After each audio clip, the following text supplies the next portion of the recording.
আমি মোহাম্মদ হান্নান সরকার, সাবেক কাউন্সিলর, 21 নম্বর word Narayanganj city corporation. আপনারা জানেন 21 তারিখ বেলা আনুমানিক 2:10 প্রতিদিন নিয়মিত আমার রোডের দোকান থেকে আমরা ব্যাংক করতে টাকা পয়সা পাঠাই। ওই দিন আমার ছেলে এবং মোল্লা ব্রাদার্সের ক্রাউন সিমেন্টের অফিসার একসাথে যাওয়ার সময় বউবাজারের মোড়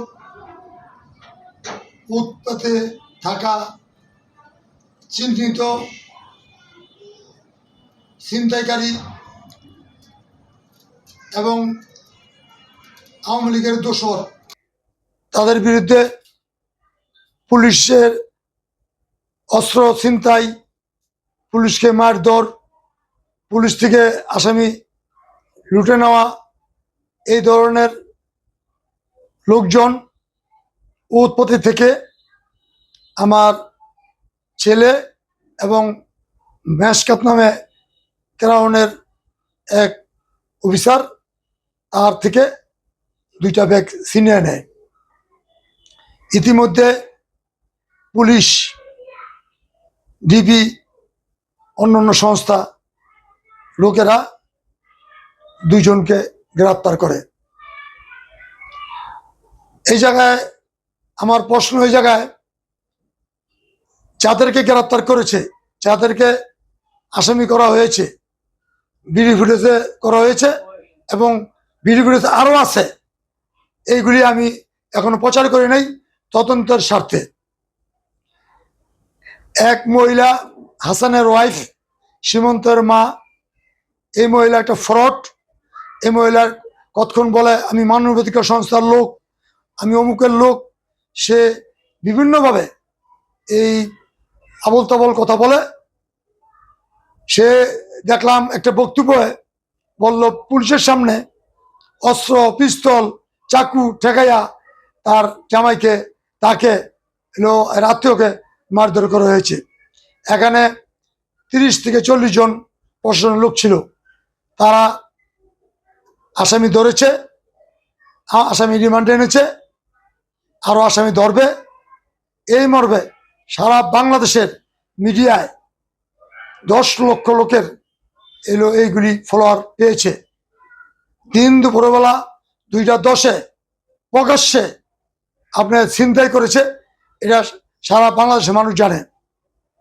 এখানে ওই মহিলা, হাসানের ওয়াইফ, সীমান্তর মা, উনি একটা মিডিয়ায় বলেছে তার সাথে আমার সাথে পূর্বের শত্রুতা যার ছিল, তার সাথে আমার শত্রুতা যার থাকবো কেন? তার বাড়ি কোথায়, আমার বাড়ি কোথায়?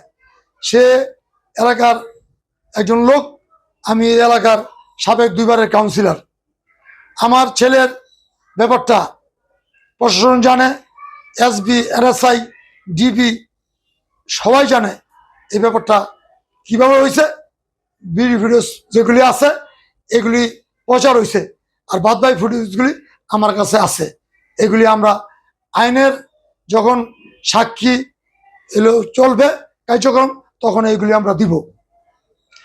আমরা সুষ্ঠু তদন্তের মাধ্যমে আমার ছেলের এই টাকা যেভাবে নিছে, এই গভর্নমেন্টের আমলে আমাদের মাননীয় এমপি মহোদয়, এমপি মহোদয়ের রাজনৈতিক সচিব আবুল কাসের আশা সহ সকলেই বক্তব্য দিয়েছে।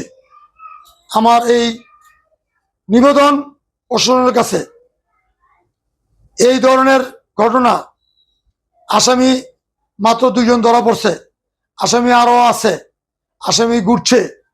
তাদেরকে পুলিশ ইচ্ছা করলে যে কোনো সোর্সের মাধ্যমে ধরতে পারে।